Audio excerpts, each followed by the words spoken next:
The ancient manuscript crumbled slightly under Alara's careful fingers as she traced the faded ink across the parchment, her breath catching when she finally deciphered the coordinates hidden within the seemingly nonsensical poetry. 3 years of research, countless dead ends, and enough academic ridicule to fill several journals had led to this moment in the dusty archives of the Royal Library. The other scholars thought her obsession with the forgotten king was a waste of a brilliant mind. But Alara had always known there was truth buried beneath the legends. The text spoke of a kingdom that vanished overnight, a ruler who chose exile over explaining his sins, and a curse that turned spring into eternal winter. Most historians dismissed it as allegory, but Alara had found too many corroborating details across disparate sources to believe it was mere fiction. The coordinates pointed to the frozen peaks, a mountain range so treacherous that even the most experienced climbers avoided its upper reaches, and according to her calculations, she would need to leave within the week to reach the location before the winter storms made passage completely impossible. The journey north took 17 days of grueling travel, first by train through the lowlands, then by hired wagon through the foothills, and finally on foot with only her guide Marcus and 2 pack horses carrying supplies. Marcus was a grizzled mountain man who asked no questions as long as the payment was good, which suited Alara perfectly, because she had no intention of sharing her discovery until she confirmed what she hoped to find. The temperature dropped steadily as they climbed, the air growing thin and sharp in her lungs, and by the 10th day of hiking, snow covered everything in a blanket of white that seemed to swallow sound itself. Marcus pointed out landmarks that existed only in the memory of those who knew these mountains, ancient cairns and weathered stone markers that predated any modern map, and Alara felt her excitement building with each mile they covered. On the 15th day, they reached a plateau that should not exist according to any geographical survey, a flat expanse of ice that stretched toward a valley hidden between 2 massive peaks, and Alara knew with absolute certainty that they had found it. The ruins appeared gradually through the swirling snow, first as shadows, then as definite structures, and finally as the unmistakable remains of a once magnificent city. Towers of pale stone rose from the ice like frozen fingers reaching toward the sky, their surfaces covered in intricate carvings that had somehow survived 3 centuries of harsh weather. Marcus whistled low and long, his weathered face showing the first real expression of surprise since they had begun this journey, and he made a warding gesture that Alara recognized from old mountain superstitions. The city was vast, far larger than the legends had suggested, with broad avenues still visible beneath, the snow and buildings that must have housed thousands in their prime. But what captured Alara's attention completely was the palace at the valley's center, a massive structure of white marble and dark granite that seemed to shimmer with an inner light, despite the overcast sky. The coordinates had led them to the main gates, great doors of bronze and silver that stood partially open as if waiting, and Alara felt her heart hammering against her ribs as she approached. Marcus refused to enter the palace, his superstitious nature winning out over his mercenary pragmatism. So Alara went in alone with nothing but her pack, a lantern, and a determination that had carried her across half a continent. The interior was remarkably preserved, the temperature inside actually warmer than the exterior, and she found herself in a grand entrance hall with vaulted ceilings painted with scenes of celebration and prosperity.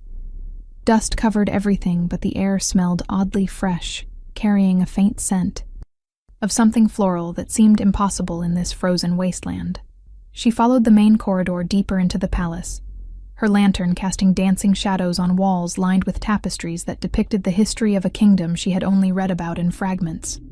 The images showed a young king ascending to power, his coronation before cheering crowds, the construction of great works, and then abruptly, the tapestries changed tone to show darkness creeping across the land, people fleeing, and the king standing alone before a woman wreathed in shadow and flame.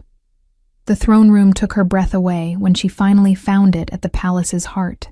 The ceiling soared 50 feet overhead, supported by columns carved to resemble trees with branches that intertwined to form a canopy of stone leaves. The floor was polished marble, inlaid with patterns of silver and gold, that formed a path from the entrance to the throne itself, which sat on a raised dais at the far end of the room. But what made Alara gasp and nearly drop her lantern was the impossible sight before her. Flowers grew everywhere in the throne room, emerging from cracks in the marble, climbing the columns, and carpeting the dais in a riot of color that should not exist. They were species she recognized from her botanical studies, spring blooms like crocuses and snowdrops mixed with summer roses and autumn asters, all growing together in defiant contradiction of season and sense. And there, seated upon the throne with his head bowed and hands resting on the arms of his seat, was a man who looked as though he had merely fallen asleep moments ago, rather than centuries past.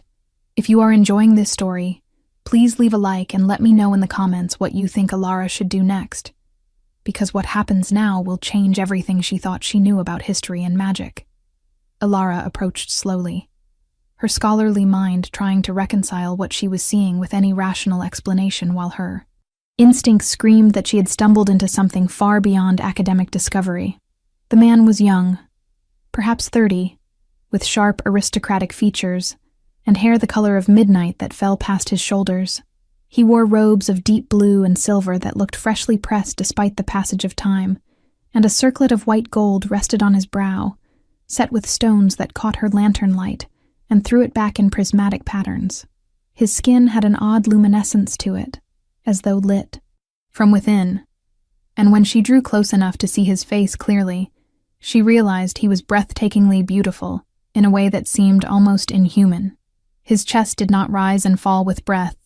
No pulse showed at his throat. Yet he did not have the appearance of death, but rather of suspension, as though time itself had paused within this room. The flowers seemed to lean toward her as she climbed the dais steps, their petals opening wider as if in greeting, and Alara felt a strange pull in her chest that had nothing to do with academic curiosity and everything to do with a connection she could not name. She had read the legends that spoke of the forgotten king's great beauty, his wisdom, and his tragic end, but no text had prepared her for the reality of standing before him. Her hand reached out almost of its own volition, fingers trembling as they approached his face, and the moment her skin made contact with his cheek, everything changed. Light exploded through the room, brilliant and warm, racing along the inlaid patterns in the floor and climbing the columns until the entire space blazed like the sun had risen inside the palace. The flowers burst into fuller bloom, releasing a perfume so sweet and complex it made her dizzy, and the man's eyes opened to reveal irises of startling silver that fixed on her face with an intensity that made her stumble backward. He drew in a breath that sounded like wind rushing through a cavern, his hands gripping the throne arms so hard the stone cracked beneath his fingers. And when he spoke, his voice was rough from disuse, but carried a resonance that seemed to vibrate in her bones. He asked who she was, and how she had found this place, and Alara found herself answering in a rush, words tumbling over each other as she explained her research. The manuscript, the journey, everything that had led her to this moment. He listened without interrupting, his silver eyes never leaving her face, and she noticed that color was returning to his skin, the unnatural luminescence fading to reveal warm bronze underneath. When she finished speaking, he stood slowly, testing limbs that had not moved in 300 years, and the flowers at his feet seemed to dance in response to his movement. He told her his name was Kyle, that he had been king of this realm before his pride and foolishness brought ruin upon his people, and that she had just broken the first seal of a curse that had bound him since the day he chose punishment over flight. Kyle's story poured out over the following hours as they sat in that flower-covered throne room, while the light from the awakened palace magic provided warmth and illumination. He had been a young king, raised to believe in his divine right to rule and the absolute nature of his authority, and he had loved a woman named Morgana, who possessed magic in a time when such gifts were both feared and coveted. She had been his advisor, his confidant, and eventually his lover, but he had refused to marry her because his council insisted he needed a political alliance with a neighboring kingdom.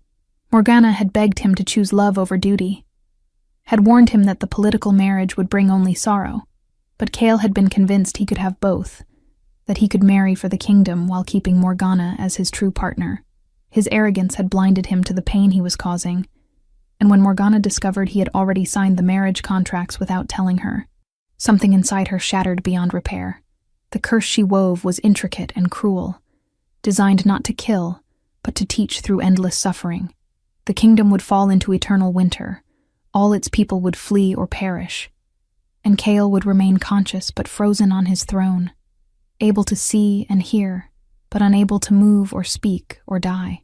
He would watch his kingdom crumble, his legacy turn to dust, and the world forget his name until someone came who possessed the three qualities he lacked: compassion to look beyond surfaces, courage to risk everything for strangers, and love given freely without expectation of return.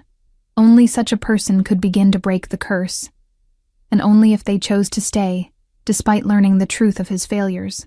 Morgana had told him that if no one came within 500 years, the curse would become permanent, and he would remain in his frozen hell for all eternity, a monument to his own hubris.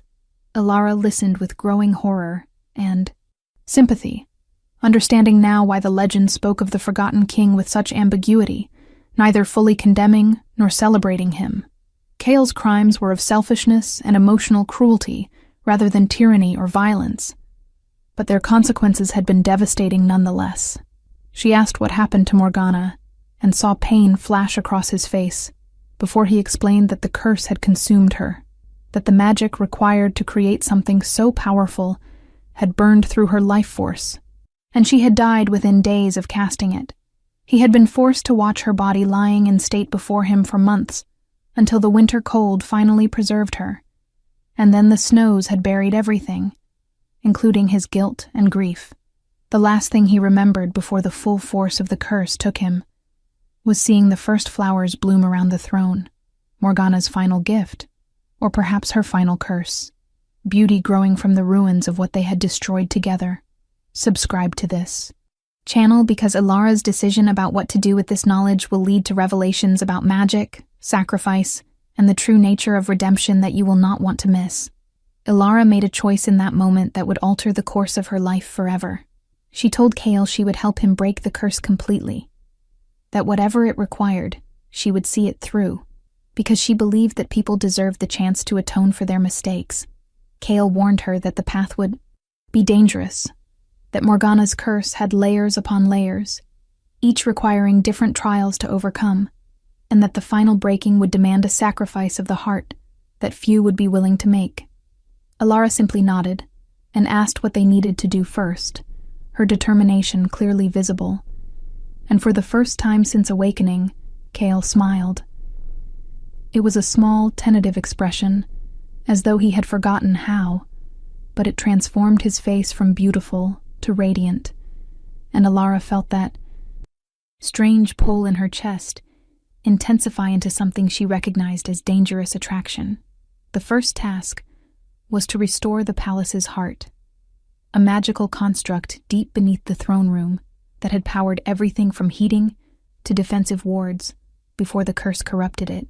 Kale led her through passages that became increasingly narrow and dark, the flower growth thinning, until they walked through bare stone corridors, lit only by her lantern, and the faint glow that seemed to emanate from Kale himself. He explained that the palace had been built on a convergence of ley lines, natural channels of magical energy that ran through the earth, and the heart was essentially a mechanism for tapping and directing that power. Morgana had inverted it as part of her curse, making it draw energy inward to fuel the eternal winter, rather than outward to sustain life. And reversing the flow would require someone with both magical sensitivity and the courage to dive into the heart's core. The Ainol chamber that housed the heart was vast and circular, its walls covered in crystalline formations that pulsed with sickly green light. At the center stood a sphere of black crystal roughly 10 feet in diameter, rotating slowly in midair, while tendrils of dark energy lashed out randomly like the arms of some malevolent creature. Kale explained that she would need to enter the sphere, find the inversion point at its core, and manually reset the flow, a process that would expose her to raw magical energy that could burn her mind if she was not strong enough to withstand it. Alara asked why he could not do it himself, and he explained bitterly that the curse bound him from directly acting to free himself, that he could guide and advise but never personally undo what Morgana had wrought. Everything depended on Alara's choice to act on his behalf, which was precisely the kind of selfless decision that began to erode the curse's foundations. Alara stepped toward the sphere before she could reconsider, her heart pounding but her mind clear, and the moment she crossed the threshold, reality twisted around her. She found herself in a space that defied geometry, where up and down had no meaning, and the crystalline walls seemed infinitely distant and intimately close simultaneously. Voices whispered at the edge of hearing, some pleading, some accusing, and she recognized them as echoes of everyone who had suffered because of the curse, the people of the kingdom who had lost their homes and lives to the eternal winter. The weight of their collective grief pressed down on her, threatening to crush her beneath guilt that was not even hers to carry. But she pushed forward, following the pulsing darkness toward what she instinctively knew was the center. The inversion point appeared as a knot of writhing shadow, dense and malignant, and touching it sent agony screaming through every nerve in her body. Alara gritted her teeth and held on, pouring every ounce of will she possessed into unknotting the tangle, and slowly, infinitesimally, she felt it begin to give. Time lost meaning in that place, seconds stretching to hours or compressing to instants, and just when she thought she could not endure another moment, the knot came apart in her hands. Light exploded outward in a wave that threw her bodily from the sphere, and she landed hard on the stone floor outside, every muscle screaming, her vision blurred with tears of pain and triumph. Cale was there instantly, gathering her into his arms with a gentleness that contradicted his obvious strength, and she felt warmth spreading through her body from the points where their skin touched, soothing the worst of the pain. He told her she was magnificent, that what she had just done should have been impossible for someone without magical training, and that she had given him the first real hope he had felt in 3 centuries. Alara managed a weak laugh and pointed out that she had also nearly killed herself in the process.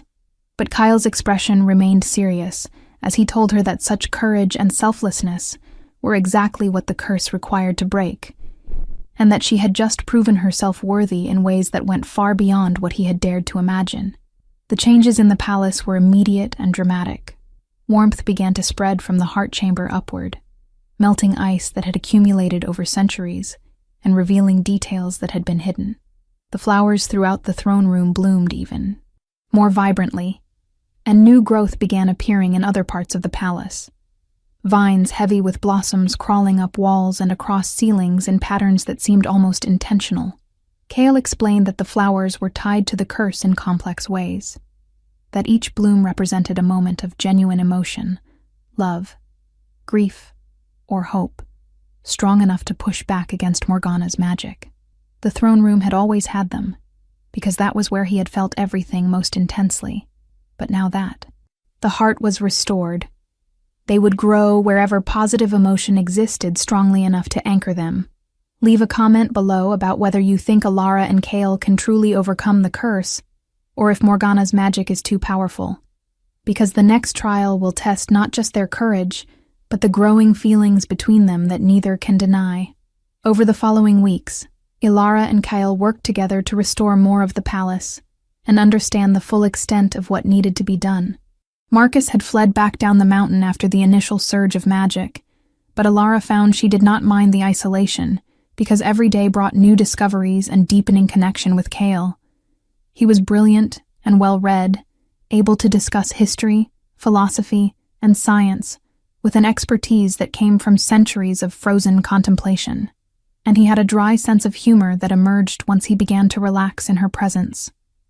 She learned that before his downfall, he had been considered a reformer, working to improve conditions for the common people and limit the power of the nobility, which had made him enemies among the very council that pushed him toward the political marriage.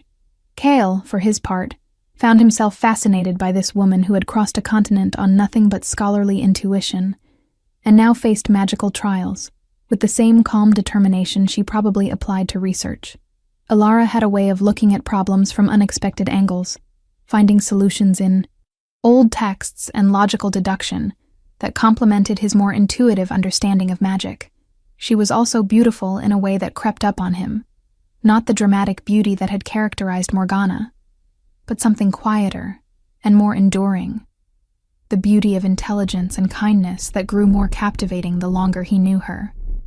He found himself watching her work, noticing small things like the way she bit her lip when concentrating, or how she hummed unconsciously when she was happy. And he realized with growing alarm that he was falling in love with her. The second major trial revealed itself when they ventured into the city proper, trying to understand why it remained frozen, even though the palace was warming. They discovered that the curse had fragmented across the kingdom, with different pieces anchored to different locations, and the city's portion was tied to the old marketplace, where Cale had first met Morgana decades before his reign began. The market square was a haunting place, stalls still set up as though vendors had simply walked away mid-transaction, ice preserving everything in crystalline perfection. At the square's center stood a fountain that had once featured a statue of the kingdom's founder, but Morgana had transformed it into a monument to her grief, a sculpture of herself and Cale frozen in an embrace that would never be completed, their stone faces eternally reaching toward a kiss that would never land. Cale stopped dead when he saw it, his face draining of color, and Alara understood instinctively that this trial would be harder for him than any physical challenge. The inscription at the fountain's base laid out the requirement clearly in Morgana's elegant script, stating that the city would remain frozen until the king acknowledged his betrayal before witnesses and accepted that his love for Morgana had been real, even though his actions had denied it. Cale argued that there were no witnesses, that everyone had fled or died. But Alara pointed out that she was there, and perhaps that was enough, that maybe Morgana had built in the possibility of redemption, even in her rage and pain. Speaking the words was agony for Cale, not because they were untrue, but because saying them aloud meant finally facing the full weight of what he had done. He stood before the fountain and spoke to Morgana's stone image, his voice breaking as he admitted that he had loved her, that his refusal to marry her had been cowardice dressed as duty, and that he had destroyed the best thing in his life because he was too proud and too fearful to stand against his counsel. He told her stone representation that she had deserved better, that he had failed her in every way that mattered, and that he would carry the guilt of her death and their people's suffering for whatever remained of his existence. Tears streamed down his face as he spoke, the first he had shed since the curse began, and where they hit the ground, flowers bloomed instantly. Small, white blossoms that glowed with soft light. Alara stood witness to his confession, her own eyes wet with sympathetic tears, and when he finished and collapsed to his knees in the snow, she went to him without hesitation. She held him while he shook with sobs, 3 centuries delayed, whispering that acknowledgement was the beginning of redemption, that facing truth took more courage than any physical battle, and that he was not the same man who had made those mistakes.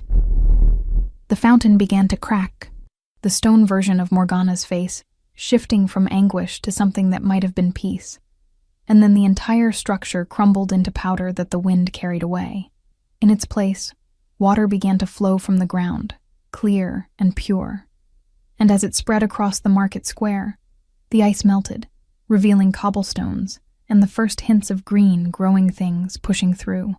The city's awakening spread gradually over the next several days, warmth returning building by building, and Alara and Cale explored the ruins together, discovering treasures and tragedies in equal measure. They found a library that had been Cale's pride, filled with books from across the known world, and spent hours there while Alara cataloged texts that scholars believed lost forever.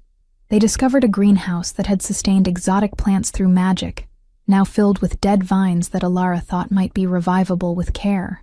They walked through residential districts where lives had been interrupted mid-moment, dinner tables still set, children's toys scattered in courtyards, and each scene drove home the human cost of the curse that went far beyond Cale's personal suffering.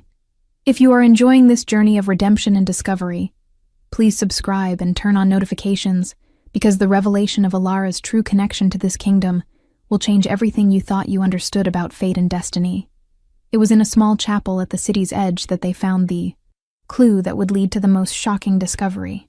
The chapel was dedicated to the goddess of spring and new beginnings, a deity Kale's people had worshipped alongside others in their pantheon, and its walls were covered in frescoes depicting the goddess's blessings on the kingdom. One image showed the goddess bestowing her favor on a young woman who bore a striking resemblance to Alara, and beneath it was an inscription in an ancient dialect that Alara could barely decipher. Kale translated it for her, his voice growing strange as he read aloud the prophecy that stated the goddess would send one of her own blood to either complete the curse's destruction or cement it forever, depending on the purity of the king's transformation. Alara stared at the fresco, her mind reeling, because she had always known her family was old, that they claimed descent from minor nobility in the Southlands. But she had never imagined anything like this. Kyle explained that the goddess had been more than myth to his people, that she had walked among them in human form occasionally, blessing certain bloodlines with longevity and magical sensitivity. If Alara was truly of that bloodline, it explained her ability to survive the Heart Chamber's magic and her instinctive understanding of how to navigate the curse's trials. It also meant that her arrival was not random chance, but something closer to destiny, though whether that destiny was salvation or damnation remained to be seen. The revelation should have made Alara question everything, should have made her wonder if her feelings for Kyle were genuine or manufactured by prophecy. But instead, it clarified something she had been trying not to acknowledge. She loved him, not because of any divine plan, but because of who he was.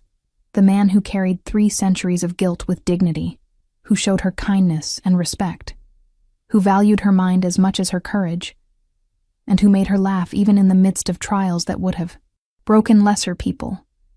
She told him this standing in that chapel, her voice steady despite her racing heart, and watched his silver eyes widen with wonder and something that looked like fear.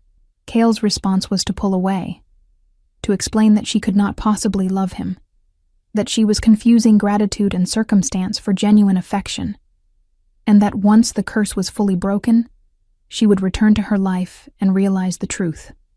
Alara felt anger flash through her at his dismissal of her feelings, and she told him sharply that she was a grown woman capable of understanding her own heart, that she had loved and lost before and knew the difference between infatuation and the real thing, and that he did not get to decide what she felt. Her passion clearly startled him, because he had probably never had anyone speak to him like that, royalty being accustomed to deference. But it also seemed to crack something in his defenses, because he kissed her suddenly, desperately. 300 years of loneliness and longing pouring into the connection. The kiss ignited magic that blazed through the chapel, flowers erupting from every surface until they stood in a garden of impossible beauty, and when they finally broke apart, both breathless and shaking, Kale admitted in a whisper that he loved her too, that he had been trying not to, because loving her made the inevitable separation that much more painful. Alara told him there did not have to be separation, that once the curse was broken, they could build something new together, and Kale's expression was heartbreaking in its hope and doubt. He wanted to believe her, she could see that clearly, but 3 centuries of isolation had taught him not to trust in happy endings. The 3rd trial came upon them without warning when they returned to the palace that evening. The throne room had transformed in their absence, the flowers withering and turning black, and a figure stood before the throne that made Kale freeze in shock, and Alara reach instinctively for the knife she carried at her belt. The woman was tall and elegant, with hair like living flame, and eyes that burned with green fire, and she wore robes that seemed woven from shadow and starlight. When she spoke, her voice echoed with power that made the air vibrate, and she introduced herself as Morgana, or rather, what remained of Morgana, the fragment of her soul that the curse had preserved to ensure its completion. This shade of Morgana explained that the curse required 3 witnesses to the king's transformation. The first for acknowledgement of crime, the second for acceptance of love despite fear, and the third for the final trial that would determine if redemption was truly earned or merely performed. She told them that the final breaking required a as all great magic did, and that one of them would need to offer their life to fully cleanse the kingdom and free Kyle from the curse's last chains. The Shade's expression was complex as she spoke, mixing bitterness with something that might have been regret. And she added that if neither was willing to make the sacrifice, the curse would reset completely. Everything they had accomplished would be undone, and Kale would return to his frozen prison to wait another 300 years for the next potential savior. Comment below your predictions, because what happens next will determine not just the fate of 2 people, but the future of an entire kingdom, and your theories might be closer to the truth than you think. Alara stepped forward immediately, saying she would make the sacrifice. But Kyle moved faster, pulling her behind him and declaring that he was the one who deserved to die, that his crimes had caused all of this, and that he would not allow an innocent person to pay the price for his failures. The Shade of Morgana laughed, a sound like breaking glass, and told them they were both fools if they thought it would be that simple. The sacrifice required was not just death, but the willing surrender of the thing most precious to the giver, and for each of them, that thing was the other. Ilara would have to watch Kale die knowing she could have saved him by walking away, and Kale would have to watch Ilara die knowing his existence was the reason for her fate. The cruelty of it was breathtaking, perfectly designed to maximize suffering, and Ilara found herself angry at Morgana in a way she had not allowed herself to be before. She spoke to the Shade directly, asking if this was truly what Morgana wanted, eternal revenge and perpetual suffering, or if perhaps the woman she had been before grief and rage consumed her would have chosen differently. The Shade flickered, its form becoming less solid, and for a moment, Ilara saw past the magical construct to the ghost of real emotion underneath.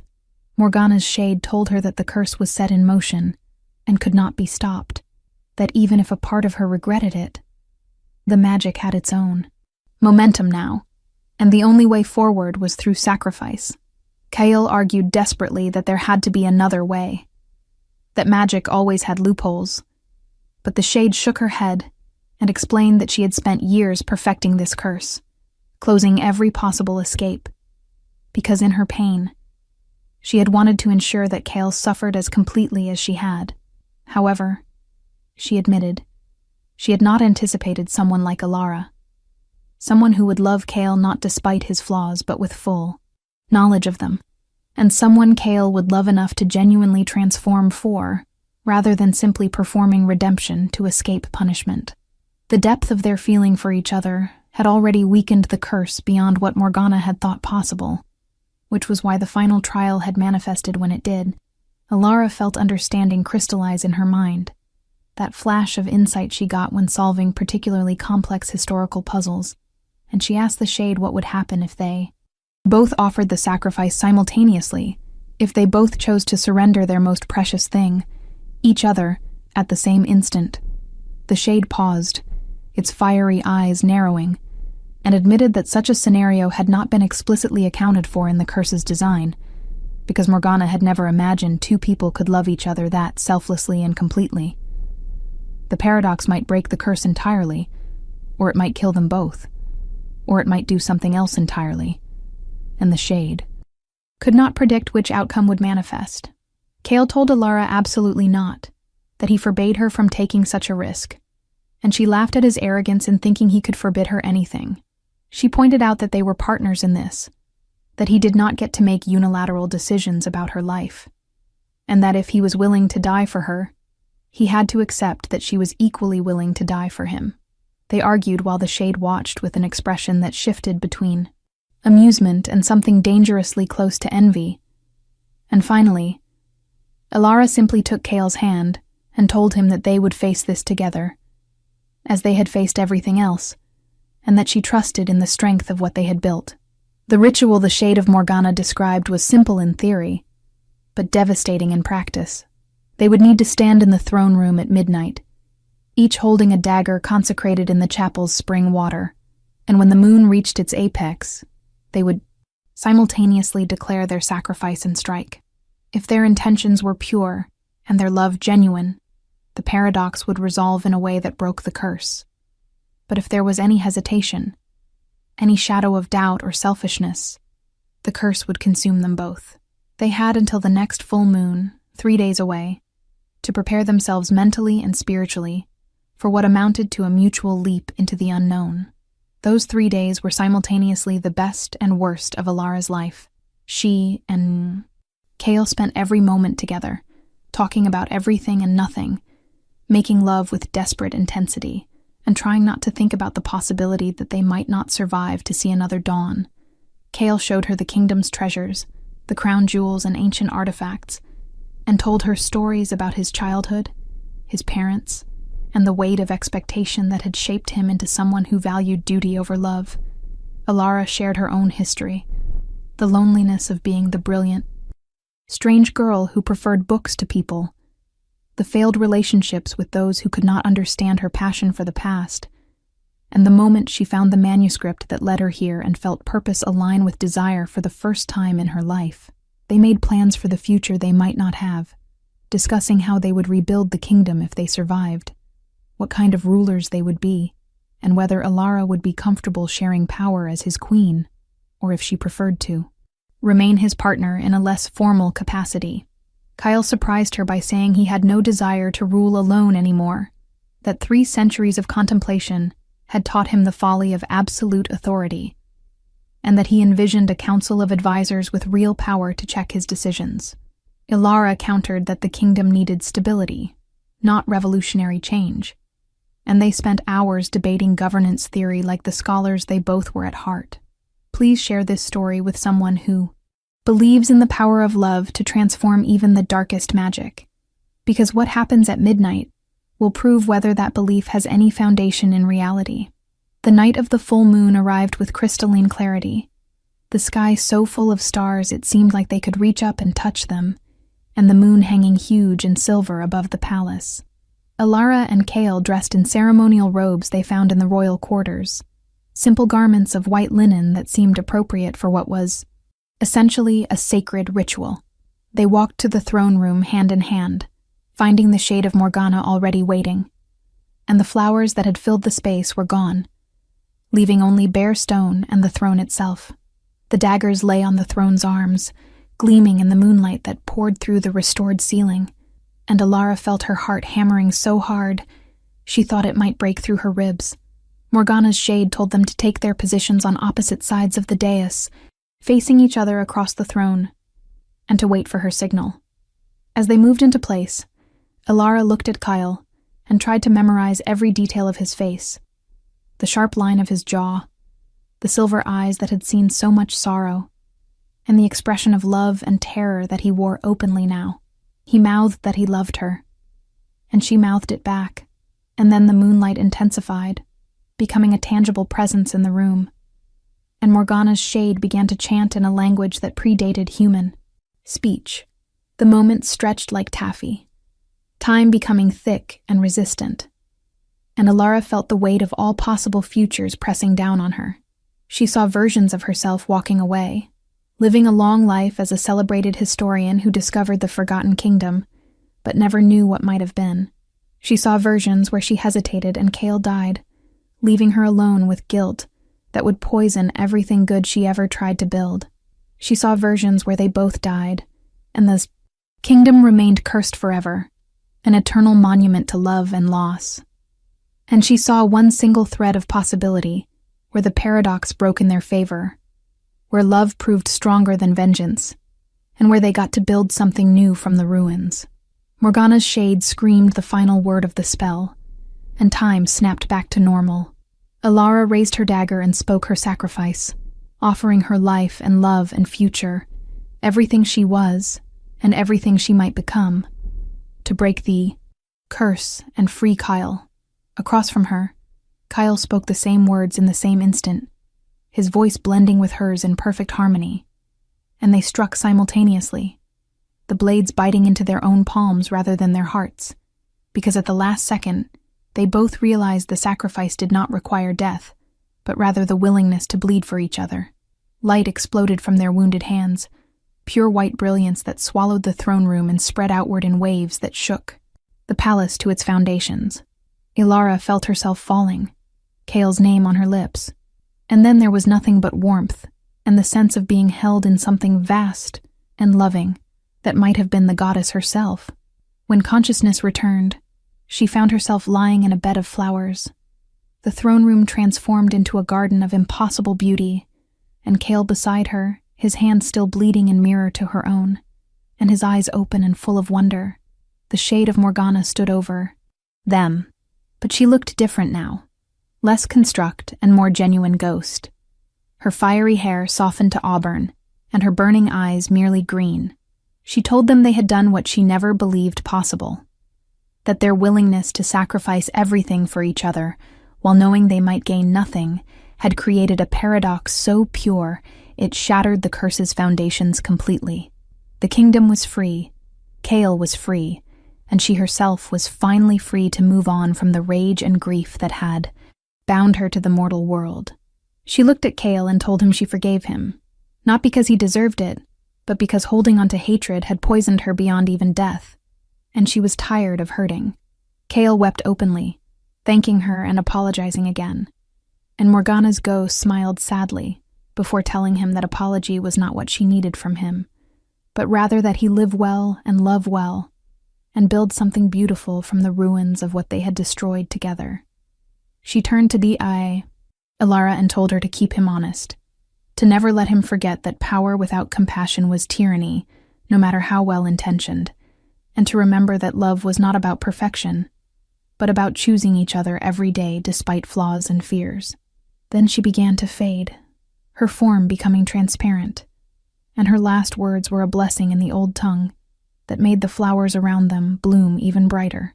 Subscribe and leave a like if this story moved you, because there is an epilogue that will show what Ilara and Kale built with their second chance, and you will want to see how their love transformed not just themselves, but an entire kingdom. The restoration of the kingdom took years, far longer than breaking the curse, but Ilara and Kale approached it with the same partnership that had saved them. People began to return, drawn by rumors of the Forgotten Kingdom's rediscovery and the young king who ruled alongside a scholar queen, and they brought new ideas and energy that transformed the old ways. Kale established his council with real power, creating a system of checks and balances that prevented any single person from wielding absolute authority, and Ilara founded a university where magic and science were studied side by side, without fear or superstition. The flowers that had marked the curse's breaking never fully disappeared, but they changed character, becoming a permanent feature of the kingdom that bloomed most vibrantly where love and joy were strongest. The palace gardens became legendary, attracting visitors from across the continent who wanted to see the impossible sight of spring blooms and autumn colors growing side by side in defiant contradiction of nature. Ilara's research into the kingdom's history became the foundation of a new field of study that combined archaeology with magical theory, and scholars flocked to learn from her. Kyle and Ilara ruled for 50 years before abdicating in favor of the council system they had built, choosing to spend their remaining time traveling and learning, and simply being together without the weight of crowns. They had children who inherited Ilara's intelligence and Kyle's silver eyes, and who grew up understanding that power was responsibility rather than privilege. The kingdom prospered, becoming a center of learning and trade, and the story of the forgotten king who was remembered by love became a legend that parents told their children to teach them that redemption was always possible. On their final day, when age had finally caught up with both of them, despite the longevity Ilara's divine bloodline provided, they sat together in the throne room that had become a garden, holding hands and watching the sunset paint the flowers in shades of gold and crimson. Kyle told Ilara that she had given him something he never thought he would have, a life worth living, and a death he could face without fear, and Ilara told him that he had given her the same, that loving him had taught her that the greatest adventures were not found in dusty archives, but in the daily choice to see and be seen by another person completely. They died within hours of each other, as though even death could not separate them, and the kingdom mourned their passing with celebrations rather than sorrow, because they had taught their people that endings were just new beginnings in different forms. The throne room flowers bloomed brighter than ever on the day of their funeral, and people swore. They could hear laughter on the wind, as though Kale and Alara had found each other again in whatever came after, and were delighted by the discovery. The kingdom they built endured for generations, a testament to the truth that love backed by action and sacrifice could transform even the darkest magic into something beautiful. And in the chapel where Alara had discovered her divine heritage, pilgrims would come to leave offerings and pray to the goddess of spring and new beginnings, asking for the courage to love as completely, and the wisdom to choose redemption over revenge, and every spring without fail, flowers would bloom on snow that should not exist, a reminder that some magic was too powerful for even time to erase. Thank you so much for joining me on this journey through snow and flowers, curses and redemption, and the transformative power of love that chooses to stay even when walking away would be easier. If this story touched your heart, please leave a like, share it with someone who needs to hear that redemption is possible, and subscribe for more supernatural romance tales that explore the depths of human connection and the magic we create when we open our hearts completely. Comment below which moment resonated most with you. And remember that every great love story is really about two people choosing each other every single day despite the odds. Until next time, may you find your own throne covered in snow and flowers, and may you have the courage to claim it.